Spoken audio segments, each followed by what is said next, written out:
आज के विश्लेषण के लिए हमारे पास हिमालयन स्टॉक्स गुरुकुल के कुछ बहुत ही दिलचस्प नोट्स हैं और इन्हें देखकर ऐसा लग रहा है कि भारतीय शेयर बाजार की अपनी एक अलग ही कहानी चल रही है, बल्कि मैं कहूंगा दो कहानियां एक साथ चल रही हैं।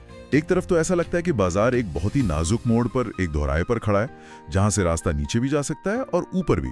बिल्कुल सही कहा। हाँ, हमारे पास जो स्रोत हैं वो निफ्टी का 3 अलग-अलग नजरियों से विश्लेषण करते हैं। आज क्या हो सकता है, इस हफ्ते का मिजाज कैसा रहेगा और अगले 3 महीनों में क्या तस्वीर बन सकती है। और मजे की बात यह है कि तीनों कहानियां काफी अलग हैं। बिल्कुल। तो आज हमारा मिशन ये समझना है कि ये मिले जुले और कभी-कभी तो बिल्कुल उल्टे संकेत हमें क्या बताने की कोशिश कर रहे हैं।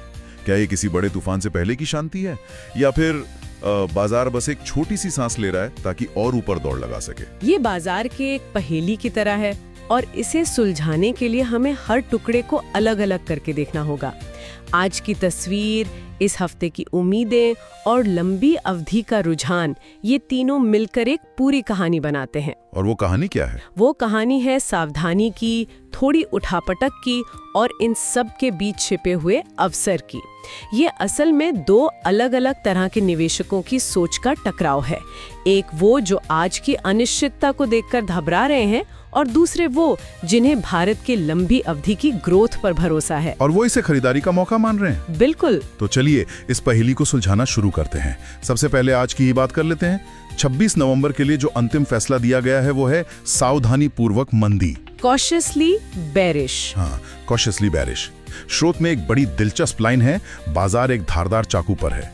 ये सुनने में तो बड़ा खतरनाक लग रहा है। इसका क्या मतलब है? इसका मतलब है कि संतुलन बहुत ही नाजुक है, मतलब जरा सी भी चूक भारी पड़ सकती है।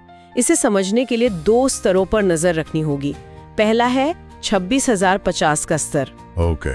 स्रोत ने इसे मजाक के अंदाज में चीन की महान दीवार, द ग्रेट वॉल कहा है। अच्छा, द ग्रेट वॉल। हाँ, मतलब जब तक निफ्टी इस दीवार को तोड़कर इसके ऊपर टिक नहीं जाता, तब तक बिकवाली करने वाले यानी बेयर्स हावी रहेंगे। तो हर उछाल पर वो बेचने की कोशिश करेंगे। बिल्कुल। तो 26,050 की ये महान दीवार तो समझ आ गई, लेकिन स्रोत ने एक और बड़ा नाटकीय नाम दिया है, करो या मरो का स्तर।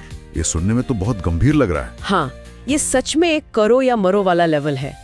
ये 25,800 से 25,850 के बीच का एक छोटा सा दायरा है। बहुत छोटा दायरा है ये तो। हाँ, और तकनीकी भाषा में कहें तो ये 20 दिन की एक्सपोनेंशियल मूविंग एवरेज, मतलब EMA के बहुत करीब है। EMA, ठीक है। और याद रखिए, ये सारी जानकारी और विश्लेषण हिमालयन स्टॉक्स गुरुकुल की तरफ से था।